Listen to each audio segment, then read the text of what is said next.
សួស្តីអ្នកគ្នាតោះមកដឹងអំពីការហោះហើរលើដំបងតាមពិតទៅវីដេអូរបៀបជាយន្តហោះលើដំបងហ្នឹងខ្ញុំធ្លាប់ធ្វើម្ដងហើយប៉ុន្តែនៅពលានចាស់អញ្ចឹងឥឡូវខ្ញុំមកធ្វើនៅអាកាសយានដ្ឋានអន្តរជាតិដេកចូលវិញម្ដងអញ្ចឹងជំហានដំបូងគឺត្រូវមកដល់ពលានមុន2ទៅ3ម៉ោងមុនធ្វើការហោះហើរដើម្បីឲ្យយើងមានពេលគ្រប់គ្រាន់ពីមួយដំណាក់កាលទៅមួយដំណាក់កាលនៅក្នុងការហោះហើរជំហានទី2មើលជើងហោះហើរនៅលើផ្ទាំងព័ត៌មានអញ្ចឹងអ្នកទាំងអស់គ្នាត្រូវឡើងមកជាន់ទី2រកឈ្មោះក្រុមហ៊ុនអាកាសចរដែលអ្នកទាំងអស់គ្នានឹងត្រូវជិះហើយរកមើលទូ counter ដែលយើងត្រូវ check in បន្ទាប់មកយើង check in ហើយយើងធ្វើការដកយកសំបុត្រយន្តហោះហើយដាក់វ៉ាលីចូលដើម្បីថ្លឹងក្រុមហ៊ុនអាកាសចរដែលខ្ញុំជិះហ្នឹងគេអនុញ្ញាតឲ្យយក23គីឡូហើយនឹងអីវ៉ាន់យួរដៃ7គីឡូជំហានទី3មកដកលុយសងកម្រៃសេវាអ្នកដំណើរអញ្ចឹងសម្រាប់ប្រជាជនខ្មែរដែលកាន់ប៉ាសពតខ្មែរយើងអាចដកពន្ធវិញបាន$7សម្រាប់មនុស្សធំនិង$3សម្រាប់កូនក្មេង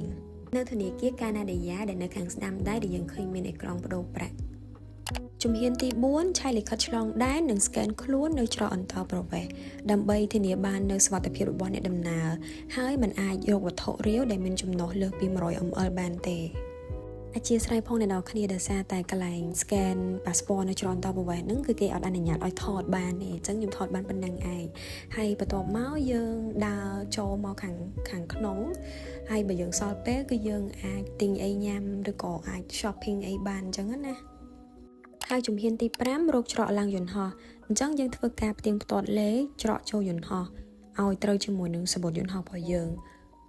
ហើយនៅលើសំបុត្រយន្តហោះខ្ញុំគេដាក់ច្រក A25 អញ្ចឹងខ្ញុំមកខាងឆ្វេងដៃដើររហូតទាល់តែឃើញច្រក A25 ហ្នឹងទៅខ្ញុំអាចចូលនេះអ្នកនរគ្នាអញ្ចឹងខ្ញុំរកឃើញច្រកចូលយន្តហោះខ្ញុំហើយគឺ A25 អញ្ចឹងខ្ញុំចូលអង្គុយរងចាំសិនលុះត្រាណាតែគេហៅដើម្បីឲ្យយើងឆែកប៉ាសពតឆែកសំបុត្រម្ដងទៀតហើយយើងចូលក្នុងយន្តហោះហ្មងហើយវីដេអូខ្ញុំក៏មានតែប៉ុណ្្នឹងដែរខ្ញុំសង្ឃឹមថាវីដេអូមួយនេះនឹងជាប្រយោជន៍ដល់អ្នកទាំងអស់គ្នាហើយបើសិនជាអ្នកទាំងអស់គ្នាមានចម្ងល់ចង់សួរអីបន្ថែមទៀតអ្នកទាំងអស់គ្នាអាច comment នៅខាងក្រោមវីដេអូខ្ញុំបានខ្ញុំរីករាយនឹងឆ្លើយជូនជានិច្ច Yes ជួបគ្នាវីដេអូក្រោយទៀត Bye